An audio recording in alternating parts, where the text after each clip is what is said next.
Good evening, my self Akhilesh Yadav. आज हम बात करेंगे एक चाइनीज मैन के बारे में। एक चाइना का एक आदमी था जो वह व्यापारी था। वो बूढ़ा हो चुका था। वह अपना काम अपने बेटों को देना चाहता था। वह अपने बेटों को बुलाया। उसके बाद उन तीनों बेटे से कहा, मैं अपना व्यापार तीनों में नहीं बांटूंगा।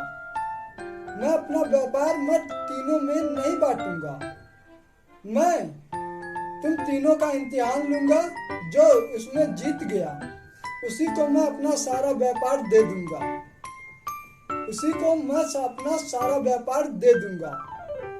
इसके बाद वह बूढ़ा आदमी क्या किया, वह $10 अपने एक एक बेटे को $10 देते हुए चला गया। कहा, इस पे एक शर्त रखी, आपको ऐसी चीज खरीदनी है जो पूरी कमरे भर जाए। जो जितना कमरा भरेगा वही जीतेगा। इससे ऐसी चीज खरीदनी थी $10 से जो कमरा भर जाए, और भरने के बाद वह जितना कमरा भर पाएगा उससे उसकी जीत हो जाएगी। इसके बाद पहला बेटा गया। वह एक जंगल में बहुत घना वृक्ष, पत्तों वाला घना वृक्ष देखा और उसे कटवाने के बाद लाके कमरे में भर दिया। फिर भी वह आधा ही कमरा भरा। और दूसरा बेटा क्या किया, वह गया, वो भी थोड़ा चालाक था, तो वो गया घास जो काटते हैं उनके पास। वह सारी घास खरीद लाया। वह जो सारी घास थी उसे खरीद लाया, और खरीद लाने के बाद वह भरा। बट उसका कमरा तो भर गया, एक कमरा भर गई, लेकिन इसके बाद अगली कमरा नहीं भर पाया। एक ही कमरा में वो भी सिमट गया। और उसका तीसरा छोटा जो बेटा था उससे, वह बहुत चालाक और बुद्धिमान था। वह क्या किया, सब तो अपना काम कर रहे थे, वह चुपचाप बैठा था। वह देख रहा सब क्या कर रहे हैं। इसके बाद वह जब दोनों का देख लिया, इसके बाद वह उठा गया एक किराने के दुकान पर। वहां से वह कैंडल लिया, और कैंडल लेने के बाद आया घर। और जब रात हुई तो अपने पिताजी को बुलाया कमरे में, और कैंडल फर्श पे रखा, और इसके बाद जला दिया। जलाने के बाद पिताजी से कुछ समय बाद, 1 मिनट बाद पूछा, पिताजी आप बताइए, ऐसा कोई कोना हो जो आप ना देख ना सकें।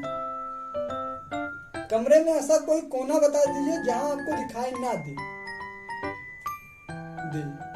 इसके बाद उसके पिताजी समझ गए कि ये क्या कहना चाहता है, उसके बारे में समझ गए, क्योंकि लगा कि यह कम पैसों में अधिक कमरा भर सकता था। क्योंकि $10 में एक ₹5 की मात्र एक कैंडल लाया था, और वह कई कमरा भर सकता था। उसकी बहादुरी और दिमाग लगाने की, सेंस लगाने की वजह से उसे सारा व्यापार दे दिए।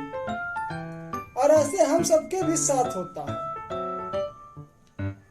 हम सबको कोई भी काम मिलता है तो हम सब सोचते हैं कि उसे कर लें, बट उसमें ये देखते हैं कि ये सही रहेगा, लेकिन जो क्वेश्चन होती है उसी में आंसर हम सबका छिपा होता है।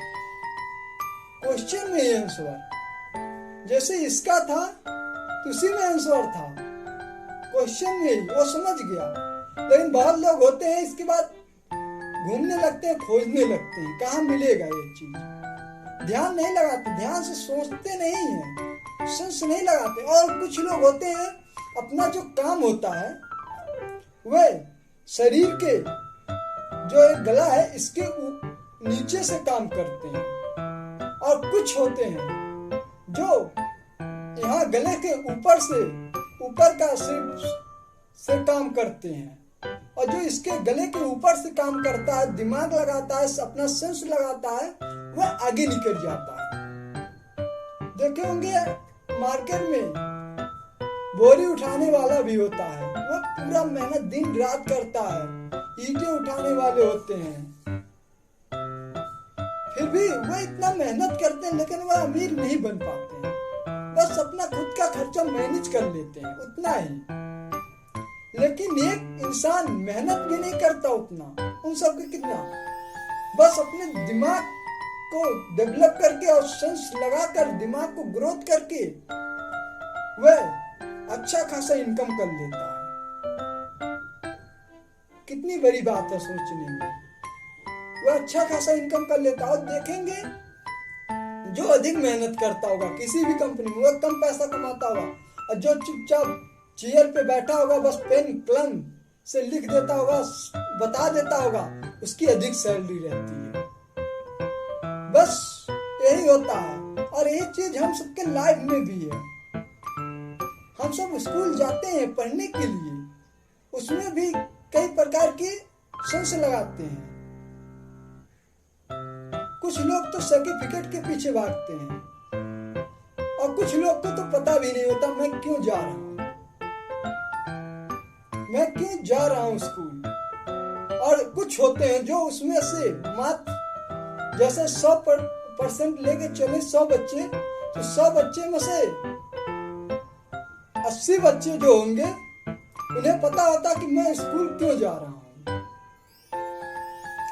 और उसमें से भी जो 90 होते उन्हें पता ही नहीं होता मैं क्यों जा रहा हूं, चुपचाप आना और जाना।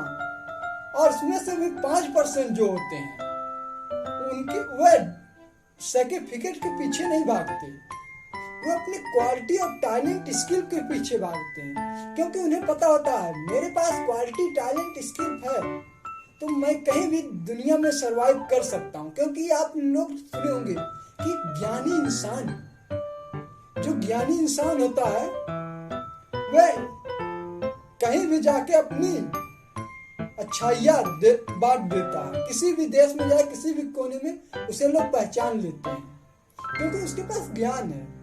एक राजा हो और एक ज्ञानी हो, सबसे बड़ा ज्ञानी को माना जाता है। राजा की पूजा उतनी नहीं होती, राजा की पूजा एक ही स्टेट में होगी, एक ही क्षेत्र में होगी, उसी क्षेत्र में, लेकिन ज्ञानी की हर जगह होती है।